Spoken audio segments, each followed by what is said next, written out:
Hi everyone, still in the shed, still having a terrible hair day, bear with me, but back for another review. And this time I actually got to show off something that I was really looking forward to give my impression on, which is the Landsknecht Dorothea Dussack.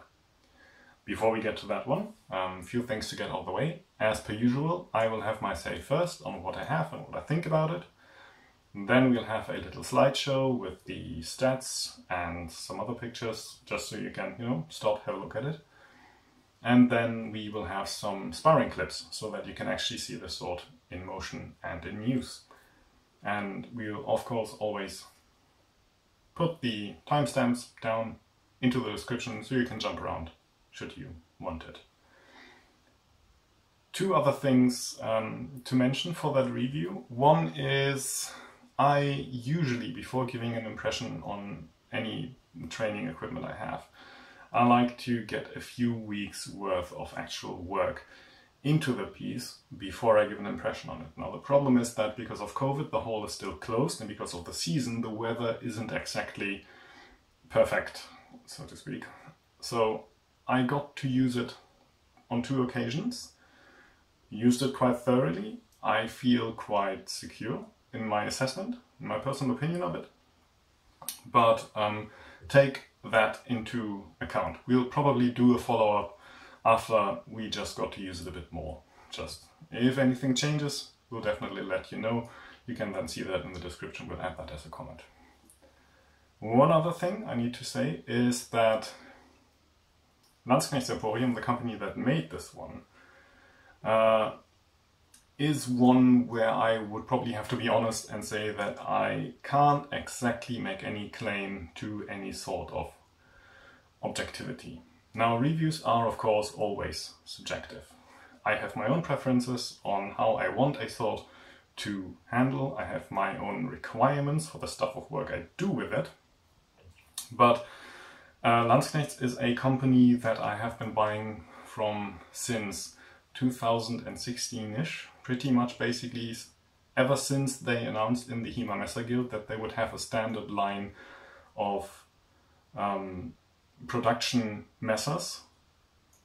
That is when Ulrich and I decided to buy our first steel messers from them, which is where the trusty old Gottfried comes from. That is still quite heavily in use, has been refurbished once already, simply because it got quite dinged up in tournaments and, meetings, sparrings, everything. And I haven't stopped there.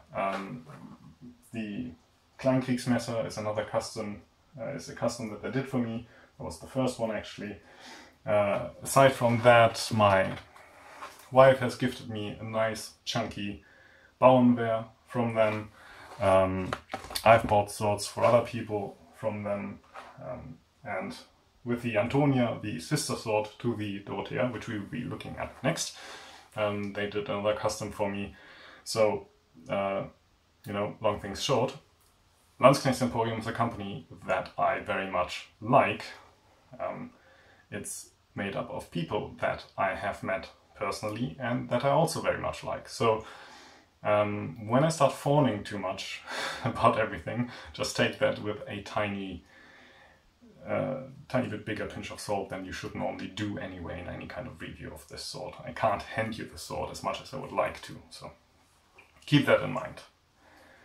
That being said, Landsknecht Emporium Dorothea, what do we have here? So this is a Dussack or Tessack or Bonswart or Säbel gefasst nach deutscher Art, however you want to call it. It is, in essence, a medium-sized military sword that you can still find surviving examples from, mostly in Norway, because in the Kingdom of Norway the farmers had to be armed, and the Kingdom of Norway bought a lot of swords from southern Germany, Austria, to make that possible, sold them at cost. We'll link some articles down in the description for you to look into this. It's actually quite an interesting history and quite an interesting group of swords, really, especially since Dussack today is still for a good bit associated with the training weapon, which it also is. but this isn't a training weapon per se. I mean, this is, but it's a training weapon of the real Dussack. So, really worth looking into. The originals we have are quite varied. Most of them, as I understand it, are curved. There are some that are straight. They all have really different constructions around the guard and everything. So basically Landsknecht's Emporium just decided on one of them, on one type of hilt, and went with it. And what we got was, well, a medium-sized type of complexish hilted saber, really. The overall length is 91-ish centimeters, really. The blade of that is 76 centimeters roundabout, so medium size, all in all. It weighs in at around 1,120-ish grams, so again, medium type-ish weight, definitely not one of the heaviest swords, not one of the lightest. You won't feel too much of that weight though, simply because of there being so much mass in the hilt construction. The POB comes down to about 10-ish centimeters, depending on where your finger lands and how well you manage to balance. Hilt is, compared to the originals, as they put it, slightly oversized. So it is a bit bigger than the originals would be, so that you can get a glove in there. But it is not ridiculously oversized that it comes down to be like a hand and a half, right?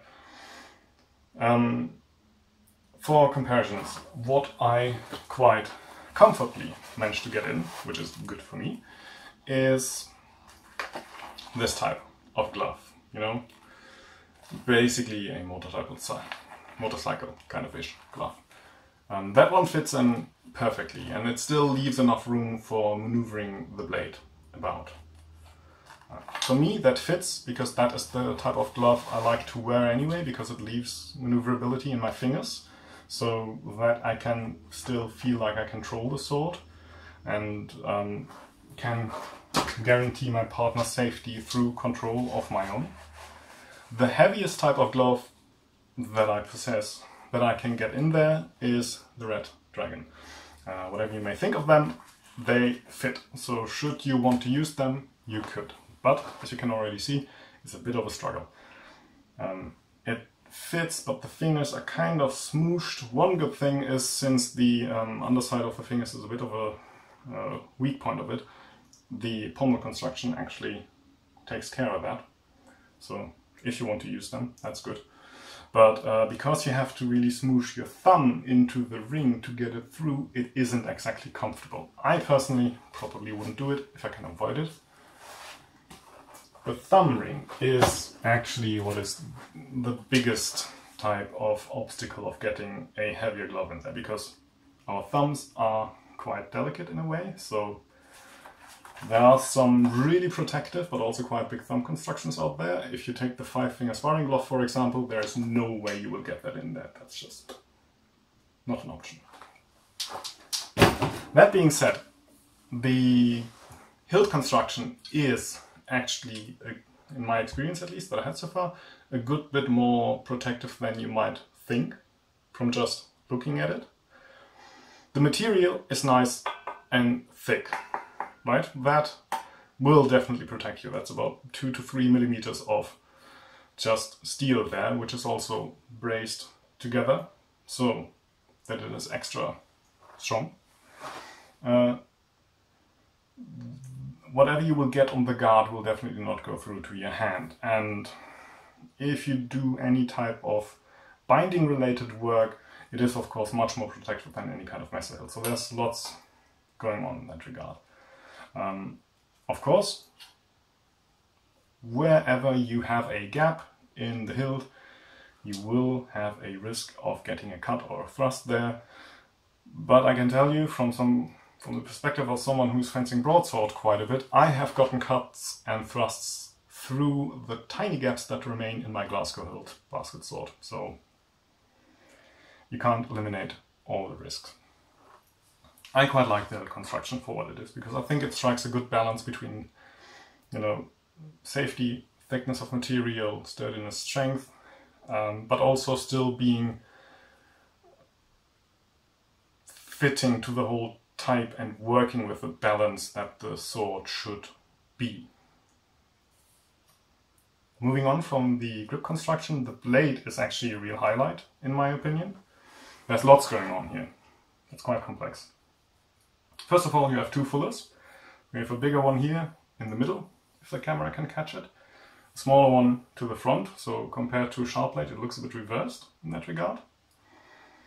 The taper is about 4 centimeters here, and then you have the first step in the blade where it goes down to 3.5-ish. At the thinnest, the blade is 3 centimeters thick, and then it widens out to 3.6 again, the Yeoman, and then it goes down to 1.5-ish centimeters of a tip. As far as distal taper is concerned, the base material is 6 millimeters. Then after the first step, it immediately goes down to 5, thins out to 3 millimeters, and then in the end it goes back to 6 millimeters in the tip. So thickened tip construction, which is something I always prepare to any kind of folded tip, because I haven't seen those break yet, folded tips. I have actually. What all that complex geometry amounts to is a good amount of flex for what the blade is, which strikes, in my experience so far, a really nice balance between being still stiff enough for making all the binding and winding actions that you find in some place possible. Really, if you want to do that, you definitely can, but it's also flexible enough that should you go at things with a bit more speed, especially in a thrust, it is nice and safe. It's a bit hard to describe in a way. I've caught a good number of thrusts with this, as is my habit, and you feel the contact definitely, but quite quickly after that the flex comes into play and takes the force out of it again. There's one point in the video where you can see Ulrich getting me in the right arm, about here if I remember correctly, and that thrust was delivered with a good amount of force, caught the material of my jacket, and it came down to an about nearly 90-degree bend in the blade actually, before Ulrich let go of it to just allow the force to go anywhere but my arm. And I felt it, yes, but it didn't hurt. I didn't get a black spot from it in any way. And that is not down to my jacket, because I have a Spec Officers Level 2 jacket, and that really isn't one of the heaviest out there. And I didn't have any extra protection over the arm at that point. So that really was, for me personally, a good demonstration of just how well that balance between stiffness and flexibility for safeness actually went. Now that wasn't with this blade, that was with the Antonia, which is a bit lighter, but it is essentially the same type of blade. So this one is really just a good balance, all in all. Personally, I also have to say that I find it aesthetically quite pleasing. It just looks nice. I mean, I like my straight measures as much as the next guy, but something about sabers I just personally really like. One thing that was interesting, particularly for me, in this sword, and other than the general looks and feels of it, one reason why I got it was the thumb ring, because I didn't get to try that so far, which unfortunately also means, again, for the review, I can't really say if this is a good implementation of one. What I can say is that it felt a bit weird at first, probably just the thing of not necessarily being used to one. It is different than gripping a grip that doesn't have it, but it does allow for some nice maneuvering actions. And one thing that is actually interesting, we paired this for the later saber type work that we did. with this Armor Class Dark Sword Armory hybrid hanger short saber file. And this one doesn't have a thumb ring, but I used the Dorothea first, and then as soon as I got to the hanger and got to use that one when we switched swords, I was actually thumbing around on the grip, just kind of looking for that ring. So what I can say is that after getting used to it actually feels rather natural. So quite looking forward to doing more with that. Overall, it's a nice sword. It handles well, it looks good, and for what you are getting there, for all the work that goes into it, I also think that it's delivered at a more than fair price. So if you are looking for a type of sword that you can use for things like Maya or bow and find, you know, or just if you want to give your hands a bit more protection and want to do some kind of messer stuff with it, this one will work really well. If you, like me, happen to be one of those people who do not only messer kind of stuff, but also later saber work, maybe some, you know, basket hilt kind of stuff, lowland, this will also work. So for me, this is actually a type of sword that I can use for a good amount of different styles I fence, which cuts down on stuff I need to carry with me when I go to events, when that's possible again. So a good investment in that regard. It allows you to do a good amount of stuff, really. So yeah, as you probably have guessed already, real thumbs up from my side. I love it, and I can warmly recommend it.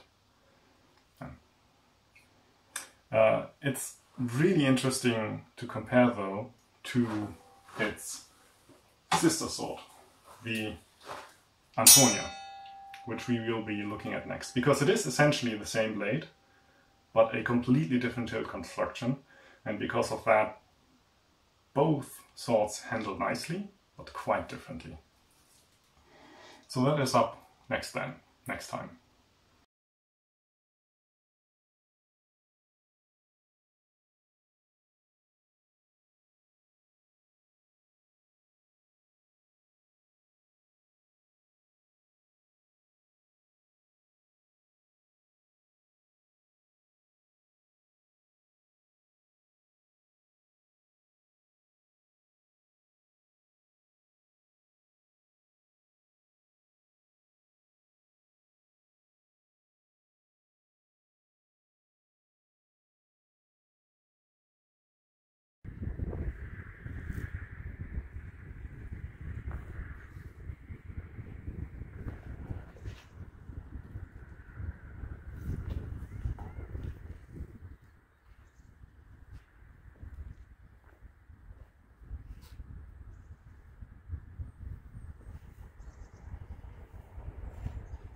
Oder halt hier und hier.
komm.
Was du versagt, weil ich stecke nicht selber.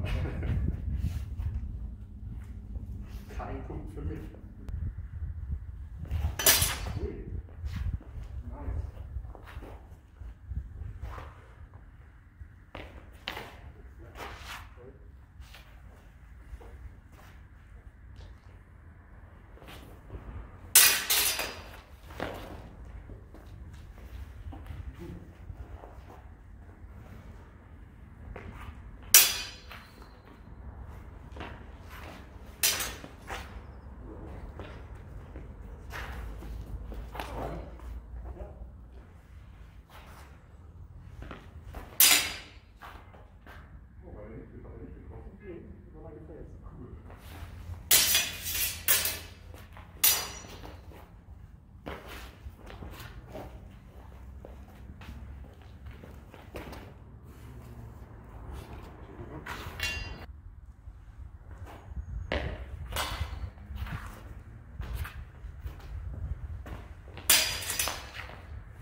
Ich finde den mit dem hier einfacher, den hier.